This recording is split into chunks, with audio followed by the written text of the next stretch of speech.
Good evening, Mr. Prof. Titus. My name is Samat Kasim. I'm just trying to present to you today the 21st century globalization.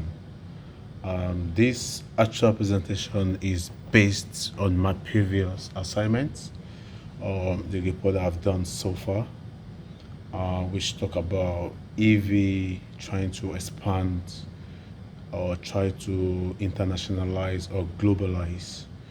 So first and foremost, I'll just have to give a bit of what is globalization in a short. Globalization is the process of interaction and integration among people, companies, and governments globally. So now I have to move to the second questions.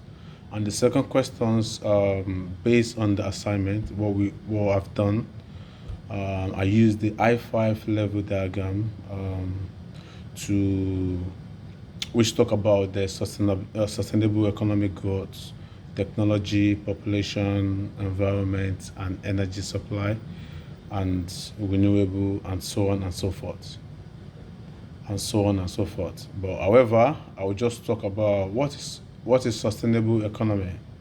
The sustainable economy is actually talk about the how economy is growing and moving fast, based on the based on the how or the trend the world is going fast.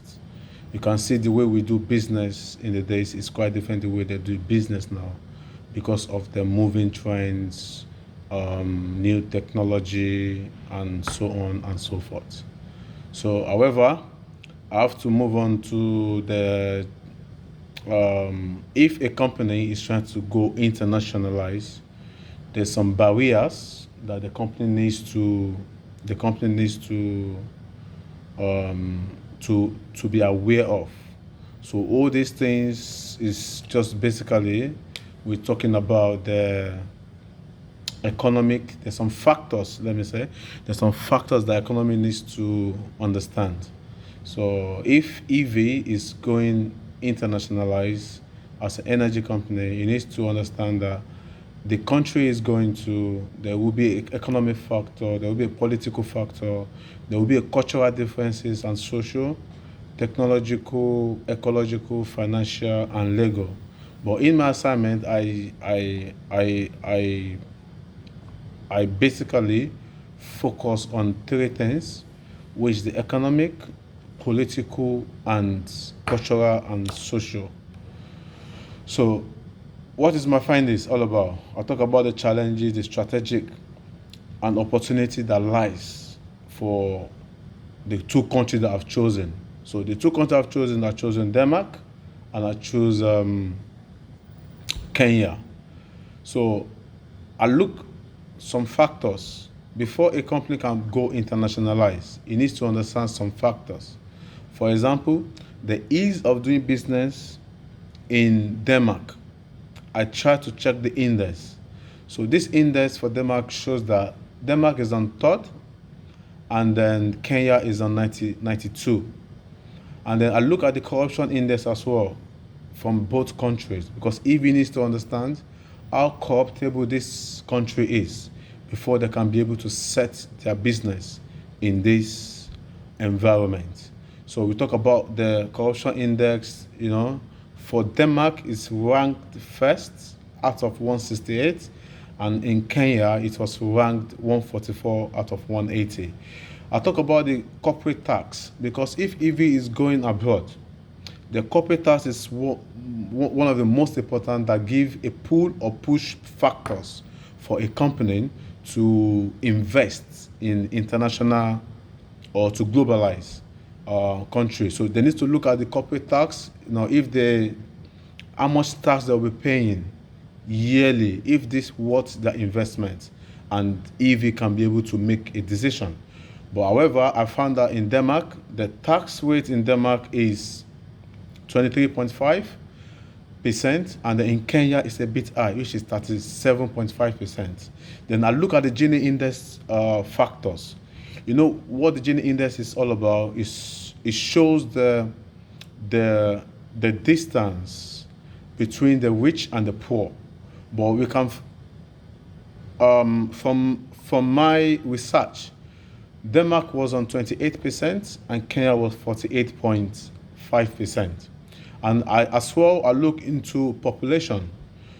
Denmark was, in terms of population, we know what population is all about, growing economy, population, and everything. But in Denmark, it's 4.7 million people in Denmark. But why in Kenya is about 47.5 million. So in this criteria, which I'm going to talk about a bit in my next slide. So we talk about Kenya, ease of transferring money. Kenya have this and is an opportunity because there's a several component. There's a tie in between the UK and Kenya. There's a lot of business in UK and in Kenya as well. So there's a ease of transferring money, taking money out from Kenya is quite easy. So EV can use this. EV needs to understand this as well. But moving forward, I found out in my cultural factors, homosexuality is illegal in Kenya, but not in Denmark. So if EV is going forward, if EV is going to of Denmark, it needs to understand the ethnicity, all these. It needs to understand all these factors. So in Kenya, it's illegal, but in Denmark, it's legal. They accept same-sex marriage. So I just have to let Evie to know these factors as well. But we look about the GDP capital. Denmark was 57 million yearly. Kenya was about 1,000, I think 1,599 million. Yeah, like that. So it's a bit different. And we look about the currency. Even needs to understand the currency that they spend in Denmark, because it can't just go internationalized without looking all these factors to know what the currency, how strong the currency is and stuff like that. So we talk a bit about the currency as well. So inside the currency, Denmark spend Danish krone, but Kenya, they spend Kenya shilling.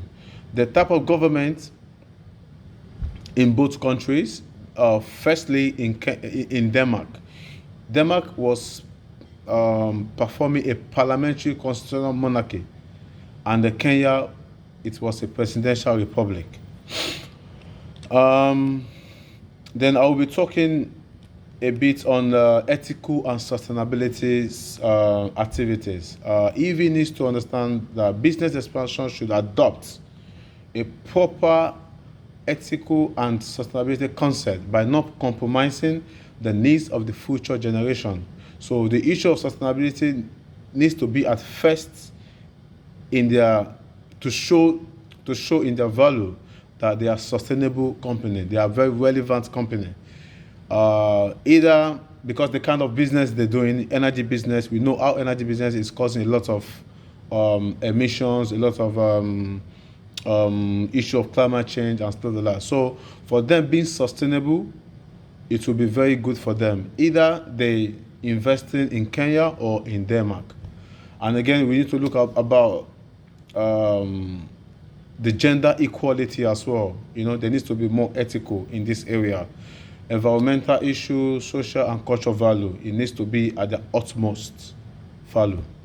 Then a bit of in recommendation, I'll just have to talk a bit about in my findings inside the report that I did, because we did something like this strategic framework policy.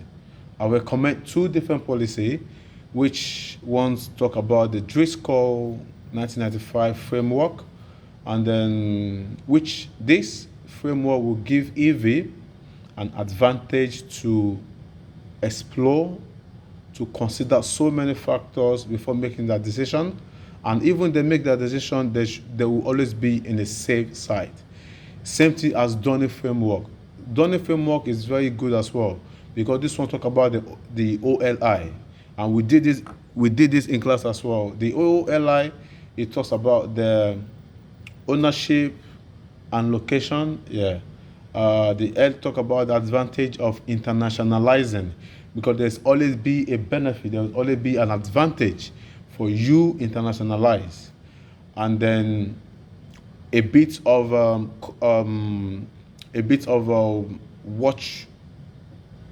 watchful for EV. If there's an advantage, there will always be a disadvantage. So all these needs to be weighed before making that decision. Then we talk about we talk about the market rather than traditional model of internationalizing.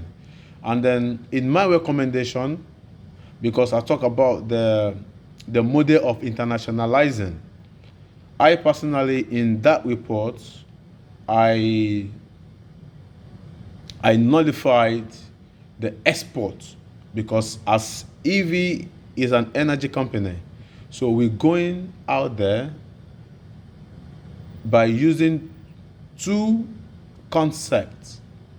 So what that mean by two concepts is we are using production under license, and we have two variables under this production under license. So we have franchising. So it's either if we go for franchise or they go for outsourcing. And however, there is another concept which is FDI. FDI. So this FDI. So we only look into acquisition or greenfield. So we know what franchise is all about. Let me go back to the production under license. So franchise is a situation whereby a company is given its rights to use its name in order to trade or to trade or services in any kind of business. And outsourcing is a simple way of a company outsource one of its contract or outsource one of its job tasks to another company to perform or to deliver for them. But FDI acquisition is either if you go to Kenya, we don't need to do acquisition. Kenya have a lot of, as I mentioned earlier, there are about 47.5 million of population. So if you look at economic of scales, there is a business in Kenya. So we can tap into a new business in Kenya. Either want to do solar will be the best because of the intensity of the sun, because a tiny fraction of a sun will power the whole, will give us the power anyway. So a greenfield will be the best in Kenya because we can be able to invest in solar energy and at the same time we can have a competitive advantage, over our competitors. So greenfield is good in Kenya, but if you go back to Denmark, there's a lot of business in Denmark. Denmark is doing well economically, they're doing well in every area, but you can do acquisition by working together with another company in energy sector in Kenya. I think that should be the best. And then I mentioned earlier regarding the OLI, So this OLI framework will help us to shape ourselves in a position whereby we will have a competitive edge over our colleague. Over our competitors, and this is an advantage for EV or for EV company. And as I mentioned, doing business in Kenya is not bad. Doing business in Denmark is all good. Based on the findings, I've weighed the two, so it's not left for the EV senior management team to make a decision on which business they want to do. Either they want to go to Kenya or either they want to go to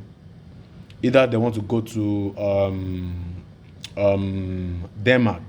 And however, there is one thing that I mentioned inside my report as well. I talk about the threats. There's no much threat. Kenya is stable in terms of political stability, and even Denmark is stable in terms of political system. So the both system are very conducive environment for EV to explore, for EV to do their business. Because we might mention some few terror attack which happened in 2016 in Kenya, or we might mention the way Europe is being shaped regarding the terrorist attack, but however, it's still the safest place to do business. And in Kenya as well, there's not much political problem apart from that terror attack that happens, and it's not in Kenya. These terror attacks came all the way from Somalia, so into Kenya. But Kenya economic and political system is very good to do business. And I'd like to say thank you, Prof, for giving us this opportunity to deliver this short discussion or presentation. And then I would like to answer any question if you have any. Just let me know, sir. Thank you very much. Thank you, Prof. Thank you. Bye.